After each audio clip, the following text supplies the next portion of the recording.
I'm Dr. André Mitash. Welcome to the Science of Traveling Well. Let's travel someplace new together. Today, my wife Alinda and I are biking from home in Breda to Geertruidenberg, a small fortified city about 25 kilometers to the north.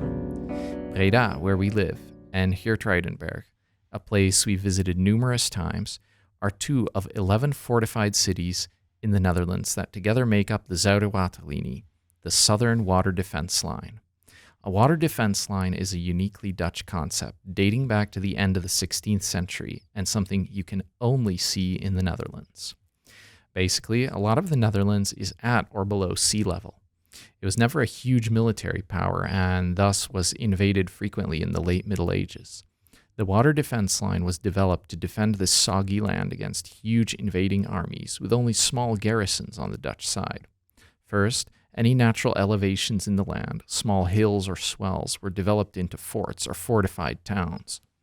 This was where military garrisons would be stationed and where many people would live. Then, with a complex system of dikes and floodgates, the low-lying lands in between could be flooded from nearby rivers in a matter of hours. The water would rush in, just deep enough to block foot soldiers and horses, but not deep enough to be crossed by boat. This system of defenses made the Netherlands a bastion of religious freedom during and after the 80 Years' War, and today gives us a beautiful collection of well-preserved, jewel-like fortified cities and forts, with beautifully planted ramparts, charming canals, and cute 17th century row houses. I can't recommend visiting them strongly enough. But biking an hour to one is not just a visit, it's an undertaking. What we are talking about is how the positive feelings of this experience ebb and flow from the time we leave our house to the moment we return, and how that influences our memory and reflection on the experience as a whole. Happiness psychologists have been talking about a theory we call the peak-end rule to explain how we evaluate and remember an experience. This rule alleges that we average the most emotional moment of an experience with the last moment, and that basically explains how good or bad we thought it was. A number of studies have demonstrated this effect. The problem is, in the context of traveling for fun, this rule is totally wrong. And joining us today is the scientist who disproved it. Welcome, Dr. Wim Strijbos, formerly our PhD student at the Breda University of Applied Sciences, now a lecturer in statistics here. Hi, Andre. How are you? Great, thanks. It's great to have you, Wim. Thank you. Now, to start with, tell us about your research. Based on what data do we know the peak-end rule is wrong? So my research mostly focuses on the role of emotions and experiences, and emotions are generally expressed across three modes of expression. We have phenomenological expressions, which is just the experience of having particular emotions in our brains. It's a very subjective thing. Emotions can also be expressed in a behavioral way, where you clearly display behavior, facial expressions, actions that you do, and you can simply observe them. And emotions are also expressed in a physiological way through bodily processes. And my research in emotions is mostly based on the phenomenological component, so measuring how people actually experience feeling emotions, and the physiological component, which I mostly do through skin conductance and electrical activity in the brain. And we have been testing this peak-end rule using both this phenomenological data, which was first published in a paper on a virtual reality video, where we asked people to retell what they had just experienced, and based on their retelling of the video, we cut their story into segments, and then just per segment asked, hey, how positive or negative did you feel while watching this particular segment of the video? And how calm or aroused did you feel while watching this particular segment? And by having that for each segment of the video, because a video is a very temporally structured experience, we know what is happening at which second of the movie. You can easily reconstruct kind of a block line profile based on the questionnaire data, which gives you an insight in not only at which moments people felt a particular emotional state, but also for how long that state lasted. Right. You can also do that with skin conductance, but skin conductance is already a temporal measure. It's being measured 4 times per second, and therefore you don't need to reconstruct it using this information about emotion data per scene, but it already gives you a temporal signal, and you just cut it into pieces based on the segmentations that either the director of the movie has decided upon, or even the segments which participants themselves indicate that they had experienced. Right. And then you have a temporal profile of emotions either expressed physiologically or phenomenologically, and you can do all kinds of statistics with that and relate that to how people remember their experiences. Mm-hmm. And then this peak and end theory says, people only make use of the emotionally most intense moment of that temporal emotional profile and the emotions that are felt at the end of the experience. All other moments do not count in the overall aggregation mechanism. The studies that found this peak and end rule have been replicated lots and lots of times, but only using the same peak and end measures. They have never looked at other measures, such as the average emotion over time, or the total increase, or the slope over time, or even the variation during an entire episode. So actually, it was only reinforcing the peak and end theory and never comparing it against other measures. But Right. when we did this in our studies, we found that actually the peak and end rule is not the strongest predictor for how people remember their experiences, but that the average emotion over time is actually a stronger predictor. Mm-hmm. Okay. So are there some situations where the peak end rule actually holds up and then others where it doesn't? Yes. The peak and end theory stems from studies with very simple, emotionally homogenic experiences. So people had to hold their hand in a bucket of ice water and report on their pain. People had to hold their finger on a warmth sensor, and that for 1 or 2 minutes. Not so simple, but people had to undergo a colonoscopy, which is, it's not simple in the sense of what to do in order to get a colonoscopy, but the emotion that you feel is just pain or discomfort. The emotional profile is not very complex. And for those emotionally very homogenic experiences, the peak and end rule seems to work quite well in predicting how people will remember that experience.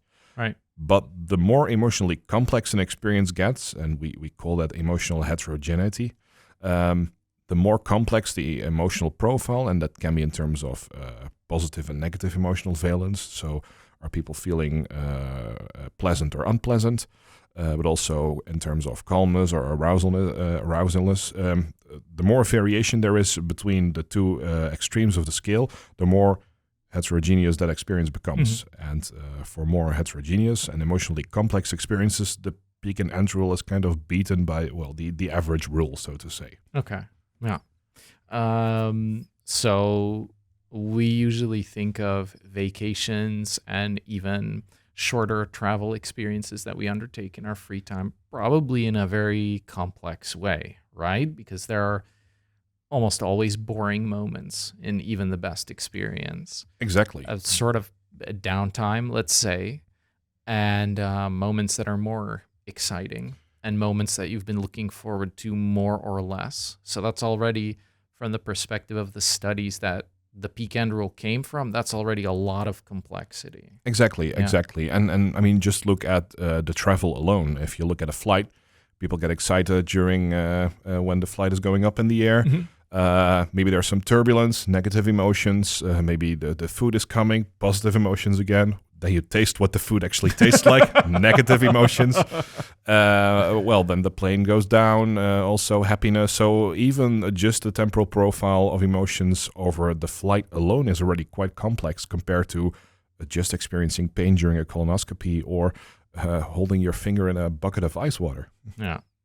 So with this knowledge in mind, let's reflect on my experience on the bike and in Geertruidenberg. So I expected it to actually be quite terrible at the beginning. I know and I love Geertruidenberg, but when we started biking, I knew that it would be really, really cold, about 2 degrees, and that we would be biking straight into a nasty cold headwind. For me, that would be a moment to decide not to go on a trip. But that was the day we had, so that's we went anyway. And as a result, we dressed pretty warm. And in the end, actually, the ride there was quite pleasant. It required a lot of layers of clothing, but we made it work. So, and we arrived in Geertruidenberg. Then the sun also came out, and that was kind of an emotional high point. We quickly sat down to lunch, and I would say getting our lovely sandwiches was also a high point, maybe even better than the sunshine, because they looked so pretty and very appetizing. During lunch, we had sort of a wide-ranging conversation. At one point, we touched on the rather confronting topic of chores at home. So then, mentally, we were back in the mess in our living room and not in Geertruidenberg anymore. But it ended with a good laugh, and then we biked back. And at some point, about halfway on the ride back, my body sort of ran out of fuel, and I got really weak and shaky.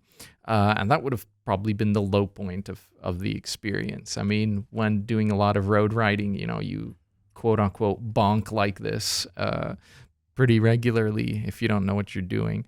And so I just kind of pushed through that. And then when we arrived home, we had the sense that it was a very pleasant, civilized, moderately positive, but not like super exciting the whole time day out.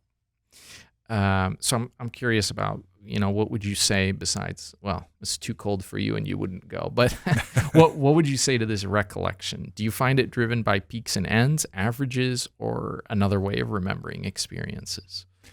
I think it taps mostly into the latter, in which you recollect an experience, and you do that in kind of first this happened, and then this happened, and then this happened. So in your retelling, you already cut your total experience of a trip to Geertruidenberg into shorter, so-called experiential episodes. And I would say per experiential episode, you can have both peaks, troughs, that describe the episode. For example, you say at one point the sun came out. Well, the experiential episode is the bike ride to Geertruidenberg. During some of it was cold, then the sun came out. So in that shorter experiential episode, or actually sub-episode alone, you already see that there are positive emotions, negative emotions that you can capture, maybe using peaks, troughs, an average of that entire experiential episode. But also for the episode that happened afterwards, which was you taking out your sandwiches, seeing how pretty they looked and appetizing they looked. I can imagine that happens as soon as you unwrap them and you see how they look, emotional high, and then it goes down to more of like a baseline level where you enjoy your sandwich. Maybe it might also be positive, but not as positive as the first moment that you saw them glistening in the sun, so to say. So also there you see that even within one experiential sub-episode of the larger episode of the trip to Geertruidenberg, you can have peaks, troughs, averages, etc. And what we found in a follow-up study on that peak and end theory is that whereas for larger complex experiences that peak and end rule does not seem to work, if you look at the experiential sub-episodes that happen within that larger experiential episode, peaks suddenly do seem to work again, which you can also kind of recollect here, right? Because you describe your bike ride by the moment the sun came out. You describe your having your lunch by the moment that you saw them during the unwrapping and that they looked very appetizing. So I would say that in the smaller episodes, peaks do play a role. But for the larger experiential episode, you kind of make an average, which might or might not be weighted for the emotional episodes that are a bit more intense. But you make an average of all the individual peaks for the individual sub-experiential episode. Okay. So it's really like as soon as there starts to be some complexity in the experience, it becomes more like a collection of peaks. Yeah, that's what I would say, suggest. Yeah. Okay. Okay, so knowing what we know, I'm curious about sort of what your advice is to our audience. How should we approach our travels if we want to enjoy them as much as possible, as well as creating the most enjoyable memories of them as possible? My advice would be to not only look at the trip as one experience, but to cut it into pieces and look at the emotional profile of these individual episodes and how to align them best. That would be one advice. So don't put all the emotional highs in one day and then the emotional lows on another day if you have a multi-day trip. Another advice would be to not only start looking for emotional highs, because I think in a study that we did on a musical theater show, and also a result which you found in a museum experience, is that it's not just about emotional highs, but that you also need to have emotional lows. Yeah. And in this study in the theater show, we actually found that some of the scenes during this musical theater show were negatively correlated with the overall evaluation that people gave to the show, meaning that the more emotional arousal people had during that particular scene, the lower their grade, or vice versa. The less emotional intensity during that scene, the higher the grade. Yeah. So that would mean that more intense emotion is not always better. Yeah. You should also look for moments which are relatively emotionless, so that things from before can kind of sink in. You have time to recharge the emotional battery again. So look at waxing and waning of emotions over your holiday trip, and not just waxing alone.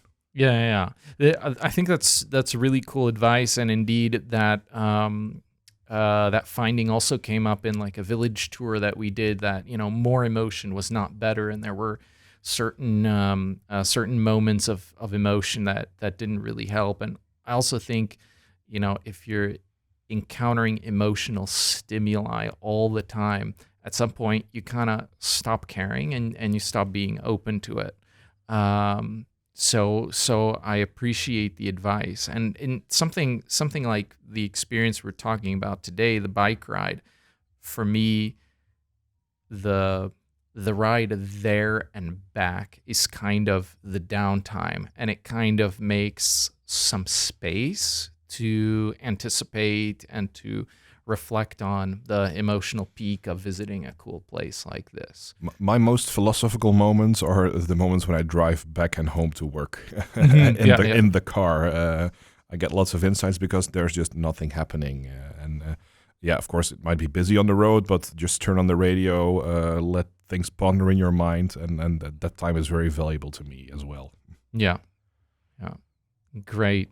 So plan some nothing in conclusion.